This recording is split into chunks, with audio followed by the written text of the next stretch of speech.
பேரலை நேயர்களுக்கு வணக்கம். இன்னைக்கு ஒரு இம்பார்ட்டன்ட் ஜட்மெண்ட் வந்திருக்கு. தமிழ்நாடே திரும்பி பாக்குற அளவுக்கு ஒரு ஜட்மெண்ட் வந்திருக்கு. கரூர்ல நடந்த 41 பேர் விஜயால படுகொலை பண்ணப்பட்டாங்க, அந்த ஸ்டாம்பீட்ல படுகொலை பண்ணப்பட்டாங்க அப்படின்னு ஒரு ஒரு பெர்ஸ்பெக்டிவ் இருக்கும்போது இப்போ சுப்ரீம் கோர்ட் சிபிஐ விசாரணைக்கு உத்தரவிட்டிருக்காங்க. அப்போ ஸ்டேட்ல உள்ள ஒரு ஜஸ்டிஸ் ஒரு உத்தரவும், சென்ட்ரல் ஒரு ஜஸ்டிஸ் ஒரு உத்தரவும் போட்டிருக்காங்க. அதை பத்தி நம்ம டீட்டெயிலா பேச போறோம். தோழர் வணக்கம். வணக்கம் தோழர்.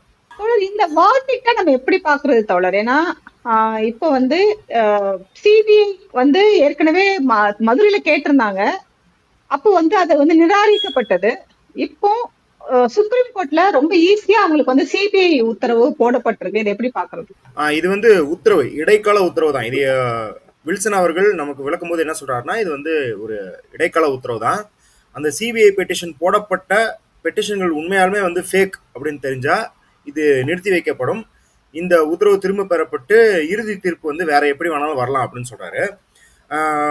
எப்படி உச்சநீதிமன்றம் ஹைகோர்ட் ப்ரீமெச்சூரா நடந்துக்குச்சு அப்படின்னு சொன்னாங்களோ, அது போலதான் உச்சநீதிமன்றமும் கொஞ்சம் ப்ரீமெச்சூரா நடந்திருக்கு அப்படிங்கிறத நம்ம பாக்குறோம். இது ஒரு எக்ஸாஜரேட்டட், ஒரு நீஜர்க் ரியாக்ஷன் சொல்லுவாங்க இல்லையா ஆங்கிலத்துல. உடனடியாக பயந்து இல்ல உடனடியாக பதட்டப்பட்டு உடனடியாக தேவைக்கு அதிகமாக எச்சரிக்கையோடு அணுகும் அப்படின்ற மாதிரி தான் நம்ம பார்க்குறோம். ஏன்னா சிபிஐ விசாரணைங்கிறது எப்போ நீங்கள் கொடுப்பீங்க அப்படின்னா, ஒரு மாநில காவல்துறையின் மீது சந்தேகம், அவர்கள் விசாரணையின் மீது சந்தேகம் போதிய அளவுக்கு எழுப்பப்பட்டதன் பிறகுதான் நீங்கள் சிபிஐக்கு மாற்றுவீங்க எதையுமே. ஆனால் இங்கே அது எப்படி நடக்கல, இன்னும் விசாரணையே துவங்கலை. இது எப்படின்னா, இந்த எல்லோருக்குமான ஆட்சி, எல்லோருக்குமான பெரியார் அப்படிங்கிற மாதிரி, இது எல்லோருக்குமான தீர்ப்பு அப்படிங்கிற மாதிரியான ஒரு இன்டரிம் ஆர்டர் அவங்க கொடுத்துருக்காங்க. அது என்ன அப்படின்னா, தாவேகா தரப்புல கேட்ட மாதிரி நீதிமன்ற கண்காணிப்புல விசாரணை தொடரலாம். தாவேகா தரப்பு இல்லாம அதிமுக தரப்பு பேக்டோர் வழியாக போட்ட சிபிஐ, எல்லாரும் வாங்க, இதுல என்ன மாமா என்ன மச்சான் என்ன, எல்லாம் ஒரே குடும்பம் தானே, உட்காந்து பேசுவோங்கிற மாதிரி எல்லோருக்குமான ஒரு தீர்ப்பாக அதை கொடுத்துருக்காங்க அப்படின்னு தான் பார்க்க முடியும். ஆனா இதுல என்ன அப்படின்னா, இதை தாவேகாரங்க பயங்கரமா கொண்டாடி இருக்காங்க. திமுகவுக்கு சம்மட்டி அடி அடிக்கப்பட்டது அப்படின்னு. இது ஜிகர்தண்டால ஒரு டைலாக் இருக்கும், ஸ்கெட்சு சேகருக்குள்ள சௌந்தர்ய உனக்கு தான் அப்படின்னு. அதாவது ஹைகோர்ட்டை திட்டி இல்ல கவர்மெண்ட்டை திட்டி ஏன் பாதுகாப்பு கொடுக்கல அப்படின்னு திட்டி இருந்தா வேணா, அது திமுகவுக்கு பின்னடைவுன்னு சொல்லலாம். திமுகவெல்லாம் அங்க எதுவும் திட்டல. அவங்க சிபிஐக்கு இப்ப போட்டிருக்காங்க அப்படின்றது, ஏற்கனவே சிபிஐ யாரோட கைப்பாவையா இருக்குது அப்படின்றத விஜய் தான் மேடையில பேசினார். ஆர்எஸ்எஸ் பிஜேபியின் மேடையில இருக்கு அப்படின்னு. இன்னும் இப்ப கூட நிறைய பேர் பதிவு எழுதுறத பார்க்க முடியுது. ஐயா, சிபிஐ விசாரணை அப்படின்னா உங்க வாழ்க்கையை அது என்ன மாதிரி தீர்மானிக்கும் அப்படிங்கிறத ராமதாஸ் ஐயா கிட்ட கேளுங்க. அவர் தனியா புலம்பிட்டு இருக்க மாதிரி மீம்ஸ் எல்லாம் போட்டிருக்காங்க. நல்ல ஒரு பையனை பெற்று அழகா அவனை அமைச்சராக்கி மத்திய அமைச்சர்லாம் ஆக்கி அழகு பார்த்தண்டா, ஒரே ஒரு சிபிஐ கேஸ் எல்லாத்தையும் முடிச்சு விட்டானுங்க, குடும்பமே இப்ப 2ஆ நாரி கிடக்கு அப்படின்ற மாதிரி சொல்றாங்க இல்லையா. அது ராமதாஸ் அப்படிங்கிறனால நம்மளுக்கு நகைச்சுவையா இங்க ஏற்கனவே ஒரு மீம் மெட்டீரியலா இருக்கிறதுனால அப்படி தெரியுது. ஆனா நீங்க அது அசாம் இப்போதைய முதல்வராக இருக்கட்டும், அதற்கு பிறகு ஏகப்பட்ட கேர் சிபிஐ வழக்கு அப்படின்னு போனா பாஜக கையில குடிமையை கொடுக்கறது தான் சமம் அப்படின்னும் போது, உண்மையில கதறு நம்மள்ட்ட சொல்லக்கூடாது, கதற வேண்டியவங்க அவங்கதான், தாவேகா தொண்டர்கள் தான் அப்படின்னு பார்க்க முடியும். இது ஆனா என்ன அப்படின்னா, நமக்கு என்ன இதுல ஒரு கவலை அப்படின்னா, இந்த தீர்ப்புல திமுகவுக்கு ஒரு பாதுகாப்பு, அதிமுகவுக்கு ஒரு பாதுகாப்பு, தாவேகாவுக்கு ஒரு பாதுகாப்பு, பாஜகவுக்கு ஒரு கதவு திறப்பு அப்படின்னு இப்படி நம்ம அரசியல் கணக்குகள் பேசுறோம். ஆனா இதில் புறக்கணிக்கப்படுறது எது அப்படின்னா, அந்த மக்களுக்கான நீதி அப்படின்னு தான் நான் நினைக்கிறேன். மக்களை வைத்து விட்டு தாவேகா தரப்பினர் அவர்களை பாதுகாத்துக் கொள்கிறார்கள். இங்க நம்ம அரசு நாங்க எங்க கடமையை செஞ்சுட்டோம், நாங்க பாருங்க அஃபிடவிட் ஃபைல் பண்ணு சொல்லிக்கலாம். எல்லாருமே அவங்கவுங்க தொண்டர்களை சாட்டிஸ்ஃபை பண்ணிக்கிறது தான் இது உதவி இருக்கும் இல்லையா. இந்த தீர்ப்பு அந்த 41 பேருக்கு எதுவும் ஒரு அவர்களுக்கு நீதி கிடைப்பதில் எதுவும் முன்னேற்றம் இருப்பதாக இப்போதைக்கு தெரியவில்லை. பார்ப்போம் இந்த சிறப்பு விசாரணை கமிட்டி என்ன பண்ணுது, அது என்ன அறிக்கையை சமர்ப்பிக்குது அப்படின்றத பார்ப்போம். எனக்கு இதுல கேள்வி என்னன்னா, இப்போ அந்த சிபிஐ வழக்கு வேணும்னு போட்டவங்களே இப்ப ரொம்ப எக்ஸ்போஸ் ஆயிட்டாங்க. இப்போ அந்த பன்னீர்செல்வமா இருக்கட்டும், அந்த சிறுவனின் தந்தை பன்னீர்செல்வமா இருக்கட்டும், தாய் நந்தினியா இருக்கட்டும், அவங்களுமே அவங்க இன்டர்வியூஸ பாக்குறோம். எனக்கு தெரிஞ்சு சிபிஐ அந்த சுப்ரீம் கோர்ட்ல அவங்களுமே சொல்லியிருக்காங்க, இது இந்த வழக்குக்கும் எங்களுக்கு சம்பந்தம் இல்லை அப்படின்னு சொல்லியிருக்காங்க. அப்போ வழக்கு போட்டவங்களே எங்களுக்கு இதுக்கு சம்பந்தம் இல்லைன்னு சொல்லும் போது அதுக்கு மேல சுப்ரீம் கோர்ட் இப்படி ஒரு வேர்டிக்ட் கொடுக்குதுன்னா, இது எப்படி பாக்குறது? இல்லை அவங்க வந்து அதை சொல்லும் போது என்ன சொல்லியிருக்காங்கன்னா, இது ஒன்றும் அஃபெக்ட் பண்ணாது, அவங்க வந்து பெட்டிஷன் ஃபேக்காக இருக்கிறத அஃபெக்ட் பண்ணாது, நீதிமன்றம் தன்னிச்சையாகவே இதை கொடுக்கலாம் அப்படின்ற முறையில் தான் கொடுத்துருக்குறாங்க. ஆனால் இது ஃபேக் அப்படிங்கிறது இன்னும் ஃபைனல் ஹியரிங்குள்ளே அவங்க வந்து உறுதி செய்யப்படுவாங்க. அவங்க கவுண்டர் கேட்டிருக்காங்க, கவர்மெண்ட்டை வந்து கவுண்டர் கேட்டிருக்காங்க. இது என்ன ஃபேக்குன்னு சொல்கிறாங்களே, இதுக்கு ஒரு கவுண்டர் சப்மிட் பண்ணுங்கன்னு கேட்டிருக்காங்க. அதுக்கு வந்து கவர்மெண்ட் சப்மிட் பண்ணதுக்கப்புறம் நீதிபதி என்ன விசாரிச்சுட்டு, அதான் வில்சன் அவர்கள் சொல்கிறாரு, இதை முழுக்கவே கூட அவங்க வந்து இறுதி தீர்ப்பில் மாற்றலாம் அப்படிங்கிறதா சொல்கிறாங்க. ஆனால் அதான் நம்ம சொல்கிற மாதிரி இவ்வளோ பிரச்சனைகள் இருக்கும்போது ஏன் இவ்வளோ அவசரமாக விசாரிக்கிறாங்க அப்படிங்கிறதே ஒரு கேள்விக்குறியான ஒரு விஷயமா தான் இருக்குது. இதில் வந்து நீதிமன்றம் வந்து அப்படியே வந்து ஒரு சார்பாக இவங்க வந்து இவங்கள மாதிரி நம்ம சதி கோட்பாடு பேசுகிறவங்க கிடையாது. நம்ம வந்து கண்டினியூஸாகவே நீதிமன்றங்களின் வழக்குல பார்த்துக்கிட்டு வரோம்.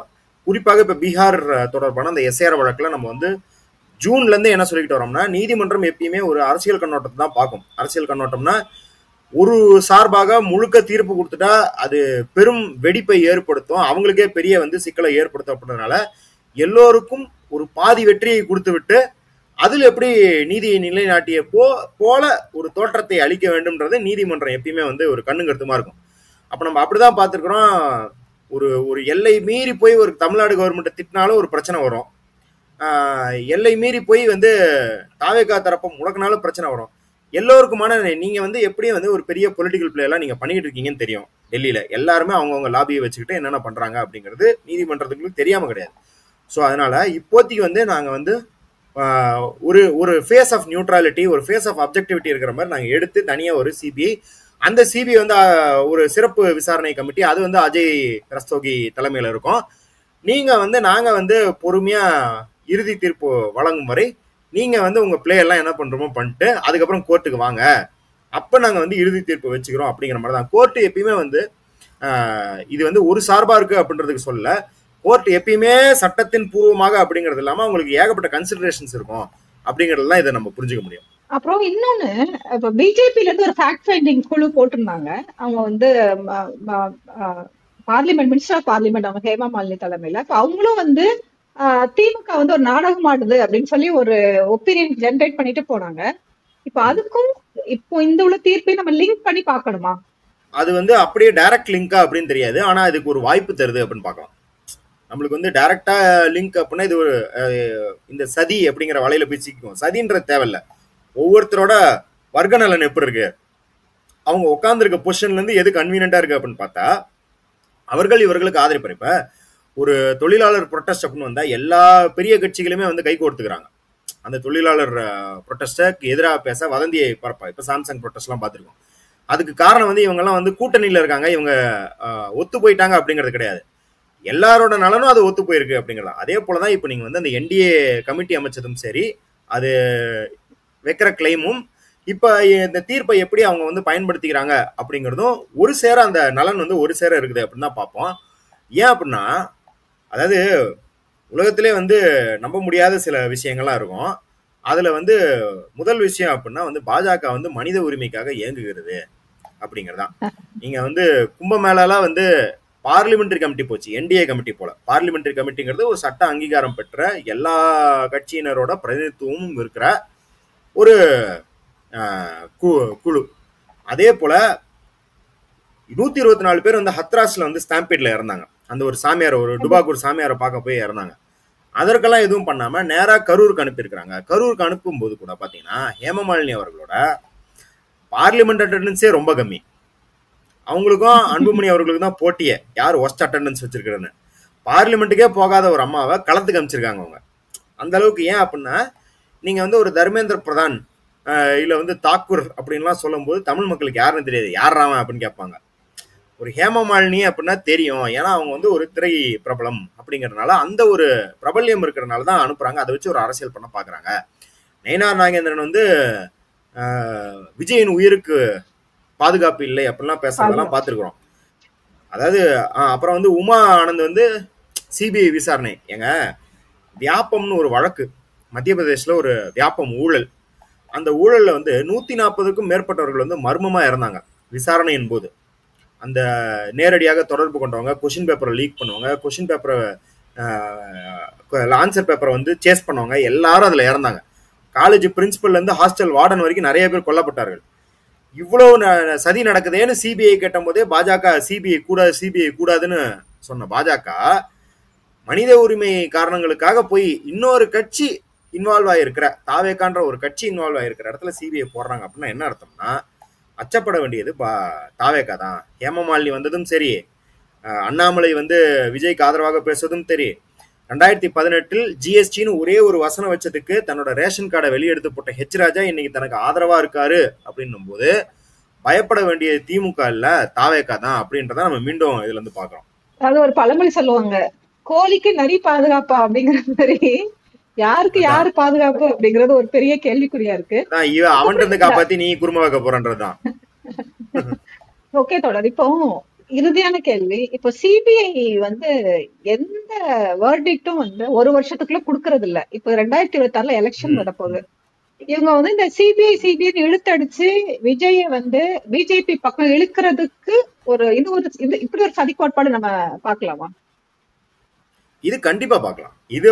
இது சதி கோட்பாடே கிடையாது. இது ஃபேக்ட் தான். ஏன்னா நம்ம 10 வருஷத்துல சிபிஐ வச்சு என்னென்னலாம் பண்ணிருக்காங்கன்னு பாக்குறோம்.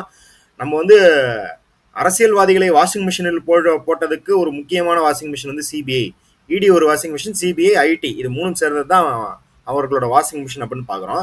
அது இல்லாம நீங்க பல இடங்கள்ல இந்த